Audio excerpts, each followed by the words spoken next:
There's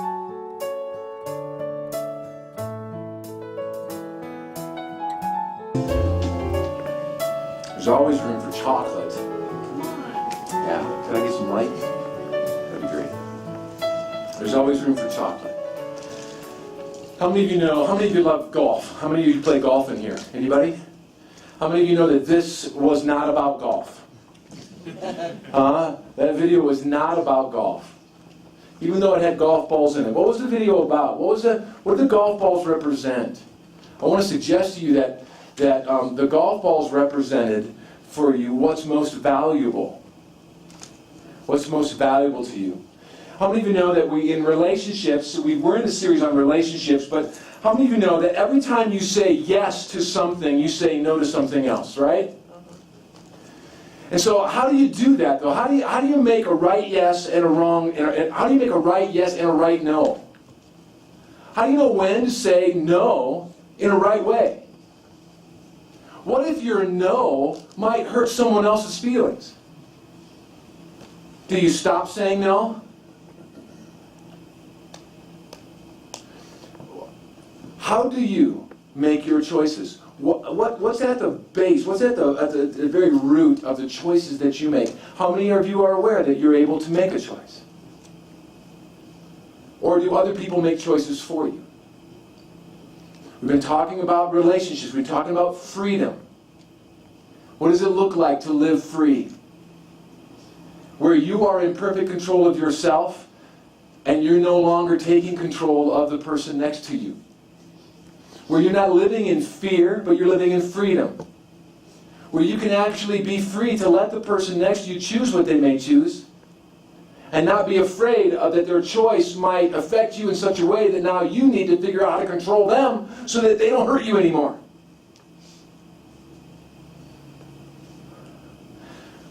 Freedom.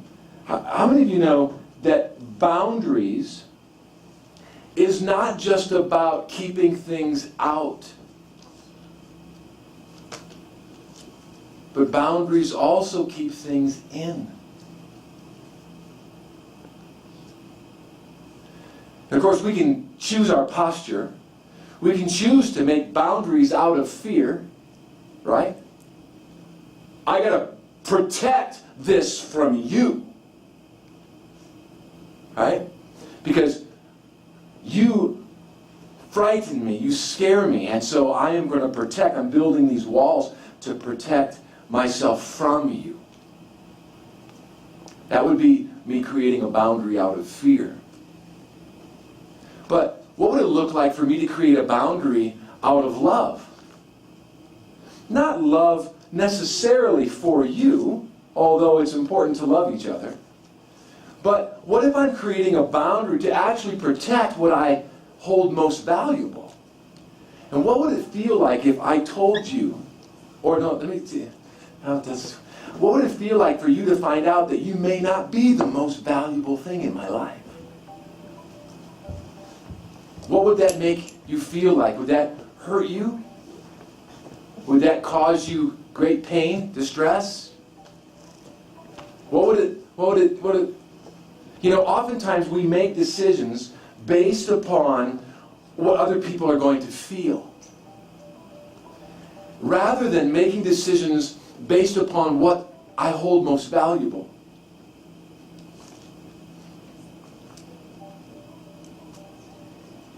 One of the things at one community, at this church, in this people group that are gathering, this expression of the body of Christ on the planet, is that we have a high value for God's presence. In fact, it's my dream, it's my desire. When I'm worshiping, I'm praying for you, and I'm excited about this opportunity to gather together to engage God's presence. So in fact of the matter, if you leave here and you have not engaged the presence of God in some way, I feel like we failed in some way. Because our desire here is for you to engage the presence of God, that every heart would experience that. It's a high value at one. It's a high value at one. Then another value that's important at one is to know our identity. To know what God says about us. To know that. to live inside that identity. We think that's healthy when we know who God is, who He says He is, and who He says we are. And we really believe that when we can do that, when we are engaging God's presence and we're living in identity, then we actually we are now at the place where we can actually see each other clearly. We're actually seeing each other more clearly now, then, at that moment, than any other time. Because we see we're in His presence. We know who He is. We know who He says about us, what He says about us, and now we can see it clearly. So these are values for one. But in the values that you make, see, every choice, I believe, every choice is based in a value. Is based on a value. We talked a little bit last week about this idea of the difficulty that we have. We've never been trained to live free. We've really been brought up in a culture that's based in fear and control. And so a lot of our decisions, most of our decisions are based in, we're always adjusting out of fear and control. We're adjusting. I don't like the way that makes me feel. So because I don't like the way that makes me feel, I'm now going to adjust my proximity to you because I'm afraid now of what you're going to do and how you're going to make me feel. We've never really been trained to live as free people. And so what happens inside of this journey that we're on into freedom, living as free people, is the thing that freedom does is freedom exposes motives. Freedom exposes real motives, because no longer am I making decisions out of fear. I'm making decisions out of actually wants and passions and desires. How many of you know that heaven does not make one decision out of fear? The culture of heaven is not fear-based. The culture of heaven is the opposite of that. It's love-based. That means every decision that God makes is based out of love, not fear. And so, in a free heaven,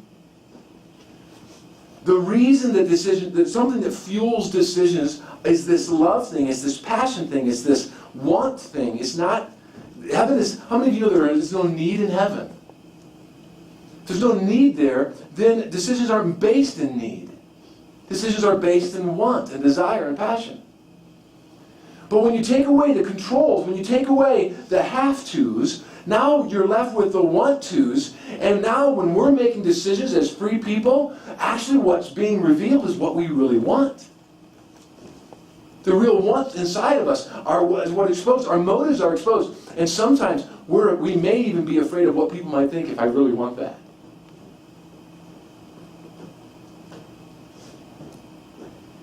See, to say yes to something means I have to say no to something else. Even when we're talking about wants. Even when we're talking about freedom. When we're talking about this atmosphere that we're living in, even in relationships with one another, when I say yes to something regarding you, I may be saying no to something else. So, when is it okay for me to say no to you in relationships? Or do we expect that every request of ours, every desire that's in me, be the same desire in the other? And so when I ask and I request something, I expect their yes. Otherwise, I'm disappointed. And then I respond and I react out of disappointment and hurt. Or is it possible that the rejection that we have received from others at different times, we've actually taken personally? And thought that their rejection, their no to me, was actually something that they were stating my value of how I should feel about myself.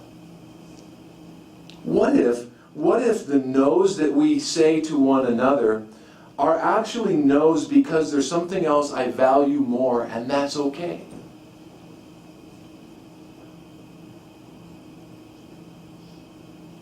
Is it okay for someone to value something else more than they value me?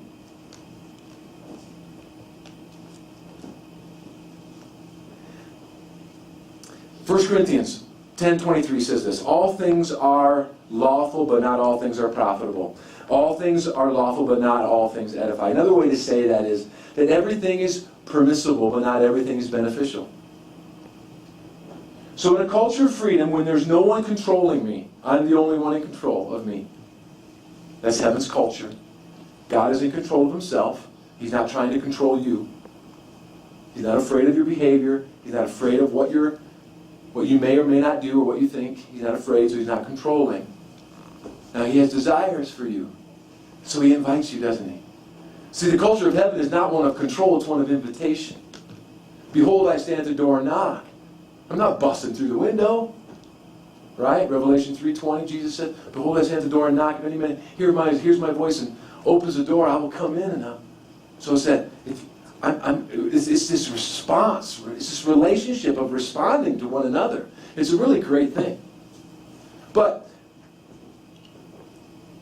in order to say yes to something, I have to say no to something else. And so last week we just touched on this just a little bit, and I want to go back and touch on it again and use it as a stepping off place. And it comes out of the scripture passage in Matthew. And it was when Jesus and Peter were engaging one another. And Peter had just, it was Matthew chapter 16. Peter had just made some wonderful observations that had come from heaven to him through his awareness of connection with heaven. He came that, and he just had declared that Jesus was the Son of God. He was the Christ. And so now Jesus is talking to him. He's saying, hey, let me just read it to you. He says, from at this time, Jesus began to show his disciples that he must go to Jerusalem and suffer many things from the elders and the chief priests and the scribes, and be killed and be raised up on the third day. Verse 22.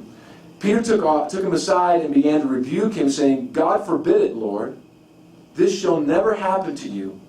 But he turned and said to Peter, get behind me, Satan. You are a stumbling block to me. You are not setting your mind on God's interest, but man's. So here's what this is what this passage describes to me. Jesus was identifying here a boundary for Peter. That Peter had just stepped over a boundary in regards to what Jesus held valuable. Jesus wasn't rejecting Peter as a person. He was identifying the thought that Peter had and where it came from. That the Father, consider every thought a seed. And, fathers, we seed, right? I mean, as fathers, as the male on the planet, our contribution to procreation is the seed, right? And so what he's talking about here is he's saying, your father, he's calling the thought you just had was not of heaven, it was of Satan. Not calling Peter literally Satan, but saying that thought that you had was a satanic thought. It was opposite of God. It is anti-God. And I cannot permit thoughts that are I cannot consider thoughts that are anti-God. I will not consider those. In fact, the matter, Peter, here's a line. Here's a boundary. That what God says is more important to me than what you say. So I'm going through all of them. Which one was it? Jesus. Oh yeah, the answer is always Jesus, right? So Jesus lays a boundary down to Peter. Now, I don't know what was going on inside of Peter. I don't know from that point, did Peter feel rejected? Did Peter go through, his sense of value diminished? I don't know what was going on in Peter. The scripture doesn't really describe what went on in Peter after that, right there. But that passage indicates that Jesus drew lines and boundaries to what he held more valuable. So let's go to, I want to put up a slide here on this relationship. Circles here. And these circles, we understand this in regards to relationship. We understand that, we've talked about this before, that at that innermost core of who we are, that most important relationship that we have, the most important relationship we have is the one that's been reserved for our Maker, for our designer, the one who made us, the one who defines us, right? Right? Now, unfortunately, what happens in much of the culture is much of the culture of the earth is unaware of God being our definer. And so they have someone else in here. They have someone else in that circle. Maybe it's a significant other. Maybe it's a child. Maybe it's a different person of some kind they put in that. But from our perspective, from the biblical perspective, from heaven's culture, heaven has in its the culture, the relational culture of heaven is that God's at the center, right there. He's the most important one. Okay? And then it goes on out from there, right? I mean, so the most important relationship I have is the one with my Maker. Then the second most important relationship that we have often is that our mate or our significant other, whoever that is. Right? You want to know who are the most important people in your life? Who do you have to check in with when you're about to make a decision? It'll probably indicate where these people are lining up in your life, right? So it makes significant. Then your children, then your parents, and then siblings. Now, guys, if you guys can arrange this however you want, because you're free to do that. I just want to let you know, from a relational standpoint, this is the most normal that we understand, and this is kind of God at the center, and this kingdom idea. We have our God, mate, significant other, children, parents, siblings, friends, co-workers. Now, we got problems when your coworker gets in between you and your parent. You got problems when you're checking in with your coworker before you are your mate, right? This doesn't sound right? There's another slide I want to pull up, because what I want to communicate is what we're doing is we're placing a level, a volume of value on each one of these circles. There's a value placed, right? And so here we have God at the very center. Now, if God is at the very center, the next natural value is, now I carry the kingdom values. Why? Because, right, I'm in His presence, right? We talked about His presence. So high value at one is we're engaging His presence. Outside of that, really nothing matters, by the way. But here we are, we're engaging His presence. Now, from His presence, what am I gaining? I'm gaining His perspective. So now, the way He thinks, the way He feels about things. So I'm gaining His set of values. What He says is most important. All right? And so I have these values in concentric circles as they bleed out. Then I got my most important value. What is that? Do you have a most important value?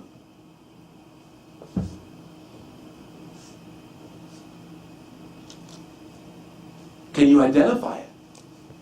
Do you know what it is?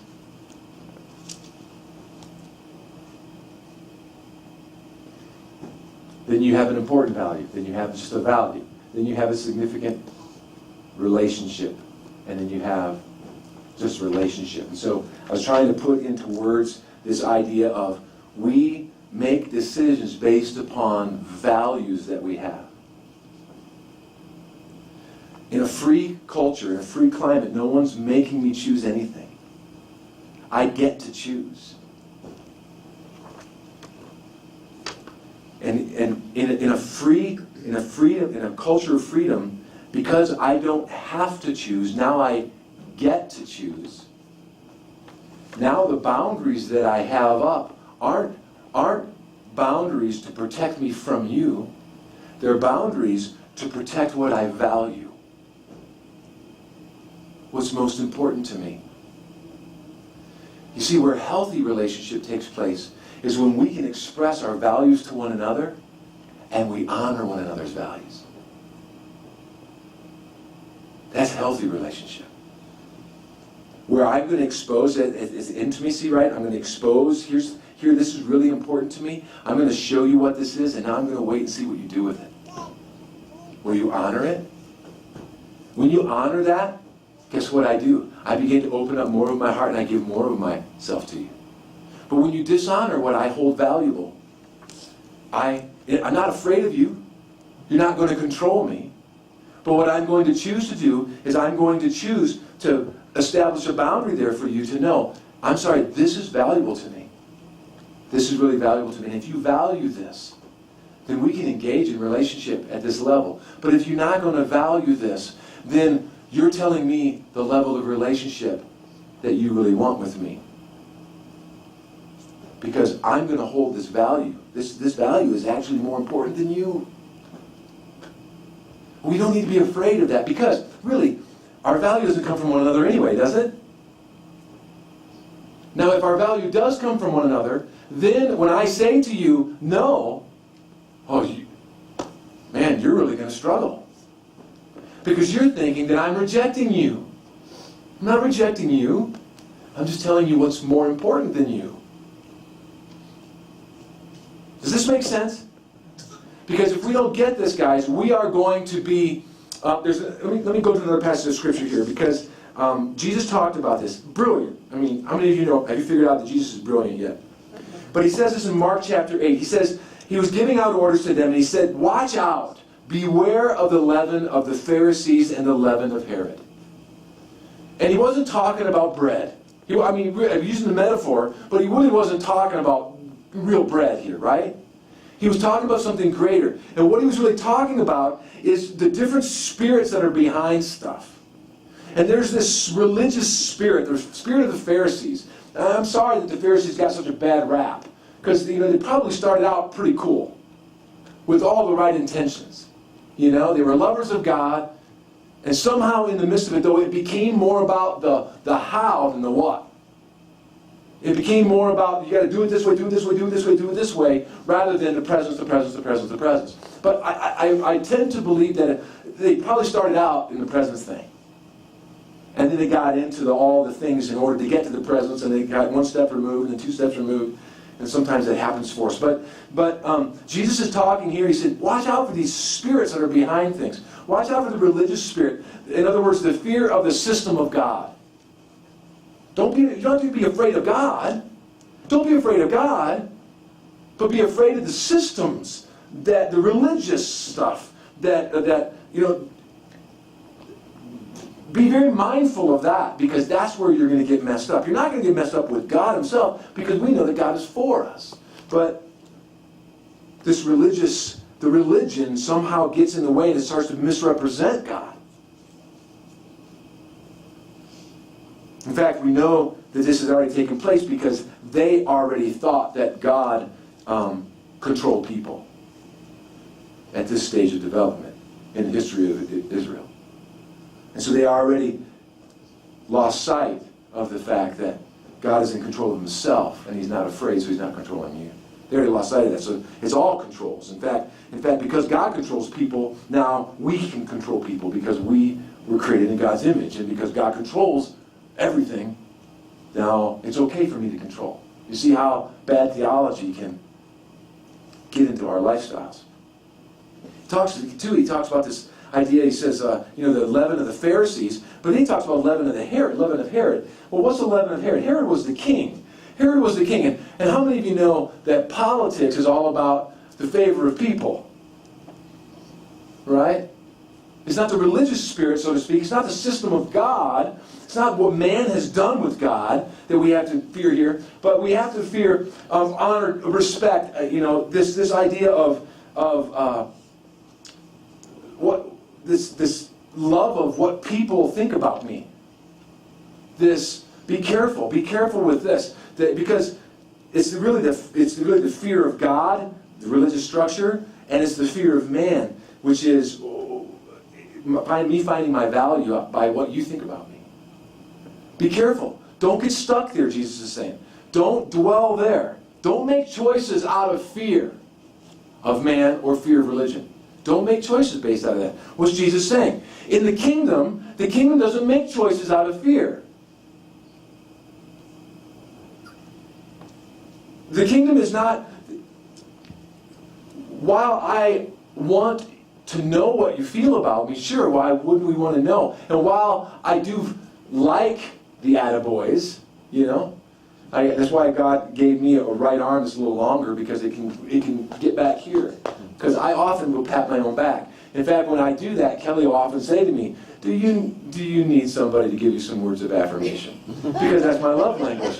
And so if I don't get it from anybody else, I start giving it to myself, right? It's just, well, it's a kind of a crazy, silly thing. But she kind of kids with me. And so when I start to butter my own bread, she says, oh, do you need some affirmation, don't you? You know, so it's kind of fun, but to do that. But sure, we love to feel value from one another. We love to feel wanted and desired by each other. But does your sense of value come from it?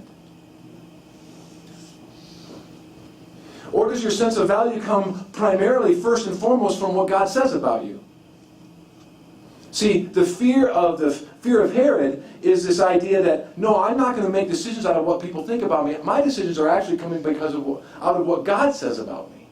That's why I make decisions. And you know what? In order for me to have that, I need to spend time with Him. But wait a minute. What if you want time with me? And what if you want time with me? And what if you want time with me? And what if you want time with me? And what if even Kelly wants time with me?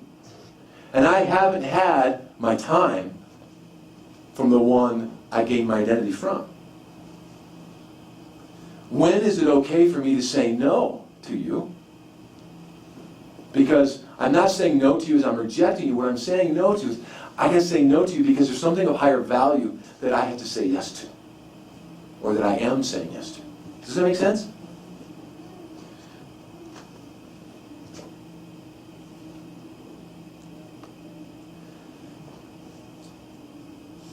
There's this thing that we have to get over. And actually what happens in a culture of freedom, because everything is revealed in a culture of freedom. There's nothing hidden anymore. We can't hide behind anything. So for some people, we don't even want to live free. We'd rather go back to Egypt, where we have been. You know, it's this song Keith Green did. It was just amazing that the people of Israel, they were free. They were free, and they're now, but in their freedom, they wanted to go back to bondage again. Because there it felt safer. Because they had certain controls that were around them, and they just recognized what it was like to live that way, and they actually liked it better than living free. Because living free is riskier. It really is riskier. Because it reveals our motives, and then people really see the reason why I do things. And it's more transparent. And some of us, we just don't like to live transparently. It's not that we don't dream about it. It's just that we're not used to it. So it's scary to us. But the culture of heaven is one of freedom. It's not one of hiding. The culture of heaven is one of nakedness. I mean, go back to the story in the garden, right? After mankind recognized, they became aware of, they actually became aware and started believing. They actually started believing, they became, we can say it this way, they became less aware. That the choice they made in the garden dimmed their perspective of God. And now they thought that God was actually going to be against them. And so they hid. And they were afraid. And God comes and says, hey, what's up? You guys want to take a walk? And they go, we're hiding. Why are you hiding? Oh, because we're naked. Who told you you were naked? Where'd you get that information?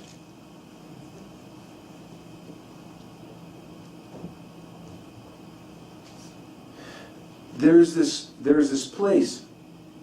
Let me say it another way. Oftentimes, when we get around each other, we like certain things about each other. There's something about each other that draws us to each other. Oh man, I really like that about them. I really like their capacity. I really like their capacity to hear God's voice. I love to hear the prophetic words. I love this. In fact, I think I love their words so much, I think I'm going to go live at their house.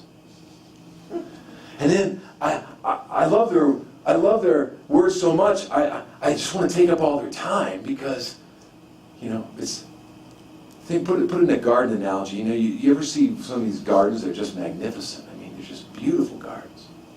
How many of you are aware to have a beautiful garden, it takes time to tend the garden? It takes time.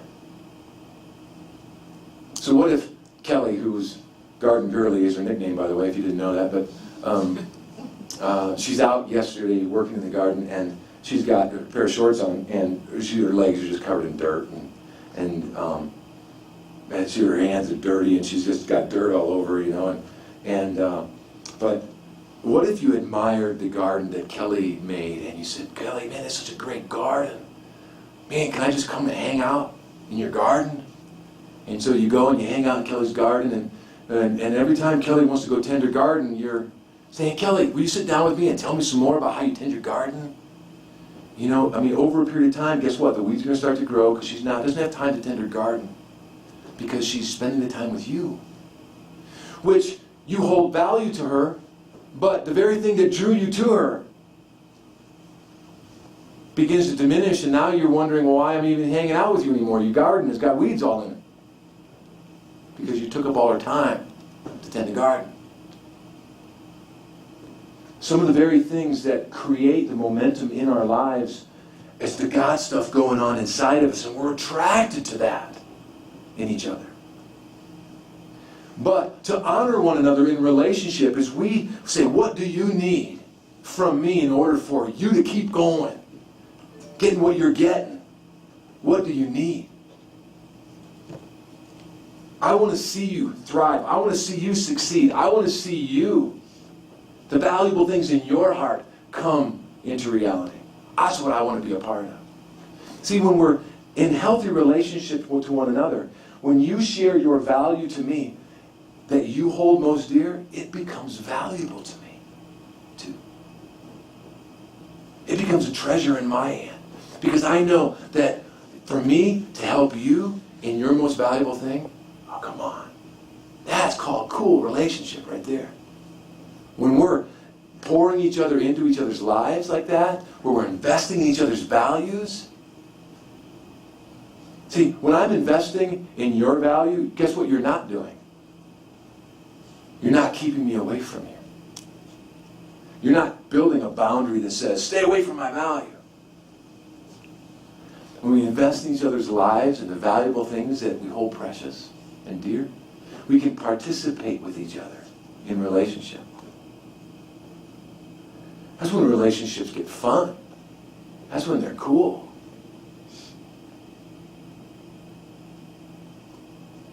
There may be times in relationships where you have to draw your boundary to protect what you hold most valuable. And it's not an act of dishonoring the other.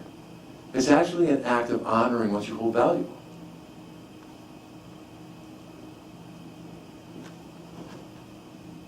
Now, let me tell you, you guys can figure this out, but let me tell you when that, maybe an illustration where that doesn't look very well.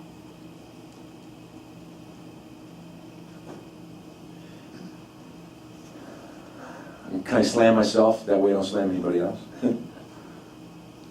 So let's say I'm washing my truck. And my wife comes out to me and says, hey, Brett, you want to take a walk? And I say no. What am I communicating to her? My truck is more valuable than she is. But what if you're a task-oriented kind of person? And you like to get your things done before you engage relationship? Anybody in here like that? Thank you for your confession. I'm with you. I enjoy relationships. Tremendously, I enjoy relationships. But one of the things that goes on inside of me because of the way I'm wired is I got a task list. I got things that I like to get done. And I like to get them done so that I don't have to worry about them anymore and I can fully enjoy you. Sounds good. But the way that can be interpreted is, oh, the task is more important. And so in relationship, when we learn to love one another and learn to grow together with one another, we begin to learn. So Kelly comes and she says, I can see that he's doing the truck. I know he's probably on task. I'll wait until he's just done with the truck. Or I'll go help him finish the truck so that we can go take a walk. It's just this working with one another, honoring each other's values, honoring each other the way we've been made and wired up. So I'm conscious. I need to be in a conscious place that if my wife comes to me and who is in that value, she's a higher value. On that, put that concentric circle thing up on relationships again, just for a second. Just throw that one up. Where is truck on there? Truck's not even on there. So truck isn't communicating a value that's even on that list. So I got to remember in my taskness to not make my task more valuable than one of these that I got down here. Now, if truck is on your value list, well then put it there and let it be known. Right? Let it be known. But in relationships, as we engage one another, man, it's going to have to happen. It's a living and breathing thing, isn't it? And so Kelly's going to come to me and she's going to recognize how I'm wired. She's going to know what kind of things twist me a little bit. She's going to recognize that. She's not going to, now, if she has a high value, dude, I need some time with you, like right now. I can't wait for the truck to be done. Am I going to be in a posture to be able to receive that, or am I going to become offended by that? Well, don't you know that I'm on task, and I got to get my task done? Or am I going to be in a place where I am valuing her also, and I know her values, and I know her needs, and I'm going, you know what, I'm there for you. The truck can wait. So I need to be in a posture where I'm ready to engage her. And she needs to be in a posture where she's, possibly even, I can wait for the truck to be done. But then when we come together, we're honoring each other's values. And how do you learn each other's values? You gotta spend time with one another. Spend time.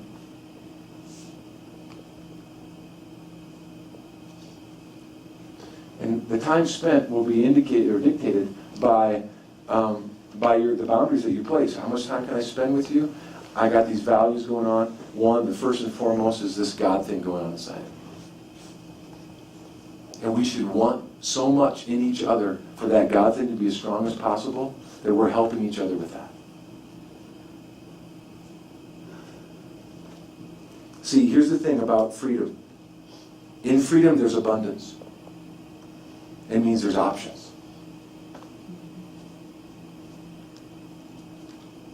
That's the culture of freedom. So all choices, they all describe a condition that we must learn how to master outside the box of law, outside the box of others, outside the box of what other people think, religious structure. We gotta learn. See, I'm the one that's responsible for my values. I'm the one that sets the level on that. You don't. If I'm living with your set of values on my life, dude, that's wrong. That's called control. I need to determine my values. You're responsible for your values, just like you're the only one making the choices in your life. No one else is. Oh, you made me so angry. No, sorry. That's a fault. This is a misnomer. No one makes you angry. That's a choice that you make. No one controls you. You do. Right? It's called self-control. It's the fruit of the Holy Spirit been given to you. So you set your values. The reality is this too. You set your lifestyle. You set your lifestyle. You tell yourself, you remind yourself of who you are. Now you're either reminding yourself what God says about you, or you're getting that from somewhere else. But you're determining who you're going to be. You do. You do.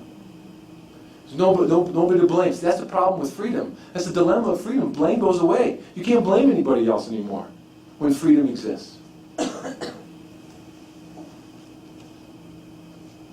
There's a freedom tool that actually we handed out a couple of weeks ago, that maybe even was last week, that was given to you to begin to think through a little bit, how do I handle my freedoms? And so I hope you got a copy of that. If not, let me know and we'll get a copy to you. But there's some more on the table out there. Thanks, Dan. Danny Silk, in his book, Keep Your Love On, has some quotes that are just amazing quotes, and I just want to read a couple of them to you. And he says this, he says, you don't need to tell people what they can do or not do. You don't have to make excuses or apologies or any attempts to convince them that your choice is right. You don't need them to like the choice or agree with it. You don't need to care if they are offended by it. You can simply just lay your offer of what you will do or not do on the table and leave it there for them to consider it. I think sometimes we pick up stuff that's not ours, and we try to carry the weight that other people are responsible to carry. See, in the culture of freedom, responsibility is yours, not someone else's. But I know one thing about the culture we live in on the planet, and we always want to make someone else responsible. We don't want to own up. And so, in the culture of freedom, though, we're all responsible for ourselves. The other thing is, Danny says this in Keep Your Love On, in this book, that if you aren't getting one free because you have a coupon today, that you're going to buy, right? Because you guys just need this. We have plenty of them. The ability to say no is consistent in being able to follow through on what we say, and what we say we will do, and being able to say what we will not do. Every yes needs to be backed up with an action and a clear no to everything else. Sometimes in our decisions, when we might say yes to some things and say no to other things, we think that that's pliable, depending upon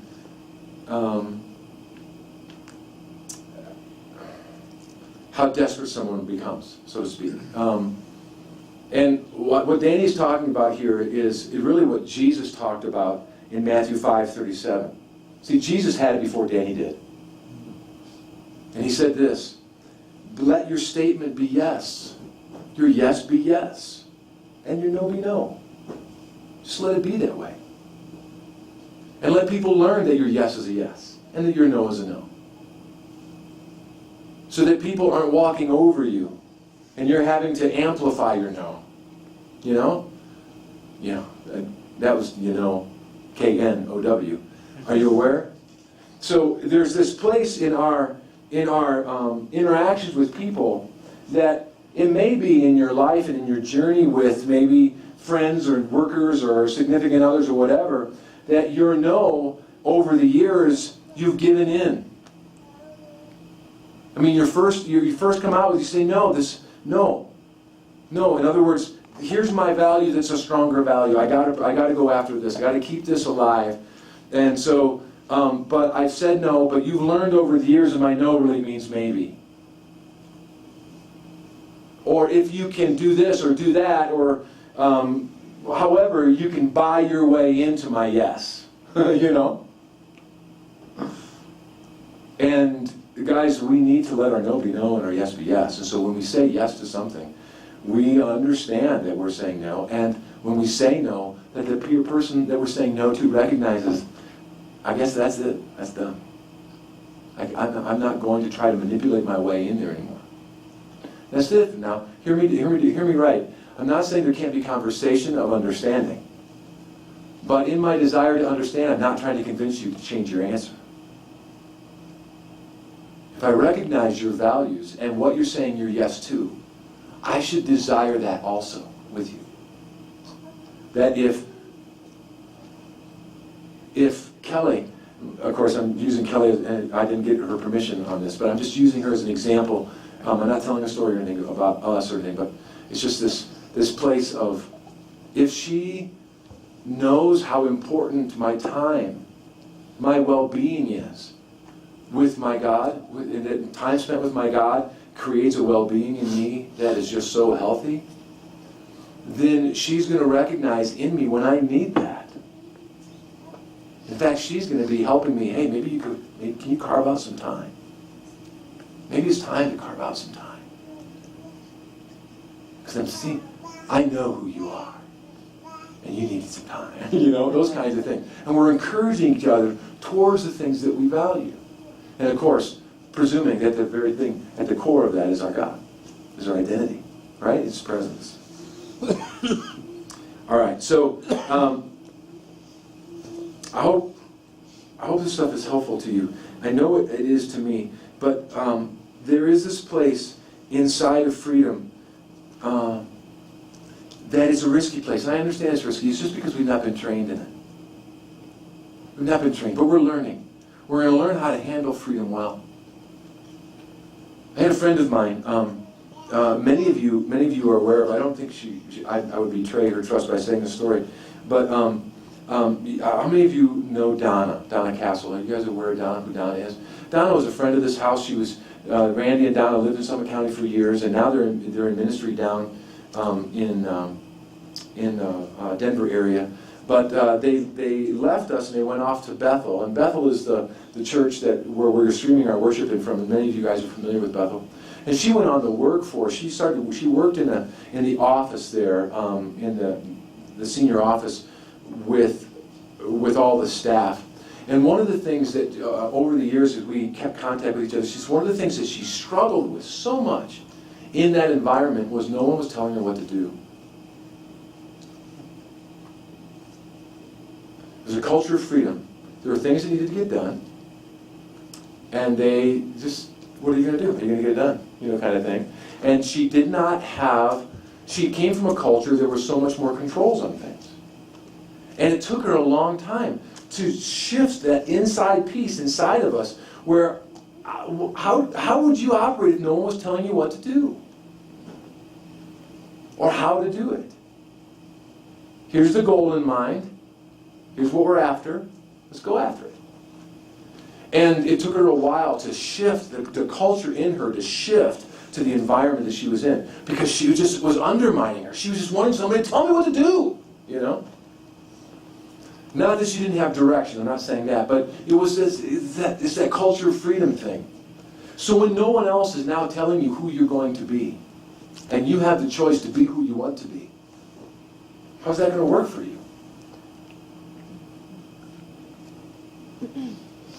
That's what we're learning in this culture of freedom. That's what we're learning even inside of relationships with one another. As we engage one another, we're engaging each other out of love, not fear. We're engaging each other because we desire each other to reach our full potential.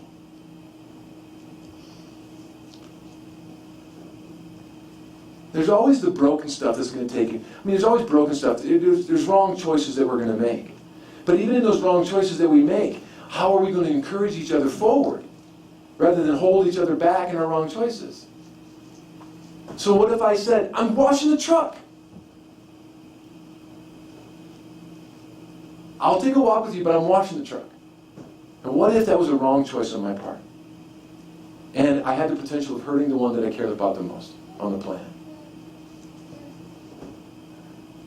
Can we get by that? Can we get through that together? I hope so. I hope so. But it's together, right? I'm the one that's got to make my adjustments, and she's going to have to make adjustments too. We're going to make adjustments for each other so that each of us can help each other get to our greatest potential. And it goes back to that idea that our goal is not to create distance.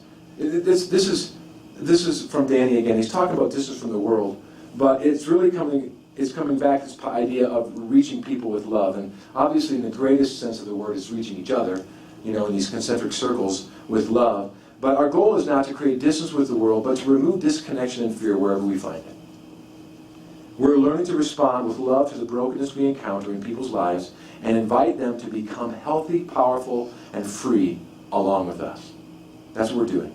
And here's the deal. Again, Jesus preceded Danny. Here Jesus comes and he says, Jesus invited people into a connection with him. He did not invite people into a religious reform program. He didn't do that. He showed up in the midst of their brokenness with compassion and healing, shocking everyone how fearless he was. He was about keeping his love on in every circumstance he encountered. Freak people out. The Pharisees, religious leaders, they didn't know what to do. You're going to have dinner with who? You're spending more time with who? How can you do that? See, in the Old Testament, In the Old Testament, the emphasis with the whole context with the emphasis of sin and the power of sin in your life, and how the power of sin can disconnect us from God. And in the New Testament, Jesus shows up and he says, no, I want to show you that the power in you, the God in you, is stronger than your circumstance. In the Old Testament, don't touch the leper because they're going to contaminate you. In the New Testament, no, go touch the leper. Put your hand on the leper because you're going to change them. It's the posture that we carry. But are we valuing those things that are going to enable us to stay in presence, paramount, to stay in presence?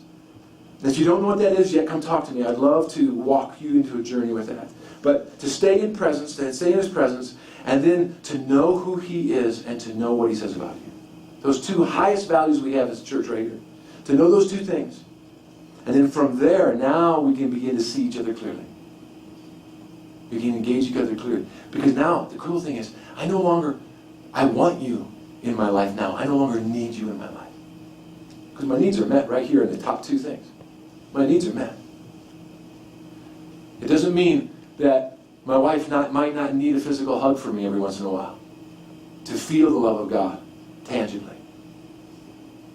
You know, understand that sometimes we can be the tangible expression of God to each other. But, are you with me? Good? You good? See, Jesus had this way about creating a safe place. He was the safest place. To be loved, known, accepted, forgiven.